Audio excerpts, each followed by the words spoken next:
বোন তুই বাড়িতে ভালো করে থাকিস, যা তুই তো আবার নতুন মা পেয়েছি। আরে দাদা তোরা কোনো চিন্তাই করিস না, আমি নতুন মাকে নিয়ে অনেক ভালো আছি। আর হ্যাঁ মামাকে বলিস কিন্তু আমি তোদের বাড়ি যাব। কি রে রিয়া, তুই এখানে কি করতেছিস? না মা কিছু না। হ্যাঁ মা মা মা আমাকে ছোট বানিয়ে দিয়েছো, মা আমাকে বড় করো। এই আমার সৎ মেয়ে, তোকে ছোট বানিয়ে আমি শেষ করে দিব, তারপর তোর বাবার উপরে আমি করব আমার মায়া জাদু। শোন আমার সৎ মেয়ে, তোকে বালতির জলে ডুবিয়ে আমি শেষ করে দিব। এটাই হলো আমার মায়া জাদু।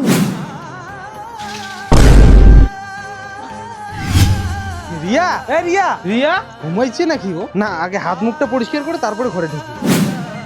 আরে মোটর আগে থেকে চালু করে রেখেছে। বাবা বাবা থাক, এই জলটা দিয়ে ধুয়ে ফেলি। বাবা বাবা। হ্যাঁ, আমার মেয়ের আওয়াজ বালতির ভিতর থেকে। তুই এত ছোট কিভাবে হলি? বাবা মা আমাকে ছোট বানিয়ে দিয়েছে, তুমি এখন বড় করো বাবা। ঠিক আছে রে মা, তুই চিন্তা করিস না, তোকে আমি বড় করবই। হ্যাঁ, আরে স্বপ্না, আমার মেয়ে কোথায়? এখন স্বপ্না তুমি কোথায় যাবে? তোমার মায়া শক্তি আর কাজ করবে না। আরে রিয়া তো ওর নিজের মামার বাড়ি গেছে, তুমি ঘরে আসো।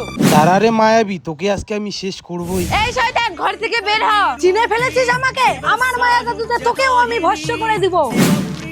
আমার মেয়েটা তোমার কি ক্ষতি করেছিল? ঠিক করে দে এই বাচ্চাটিকে। হ্যাঁ দিচ্ছি। শয়তান।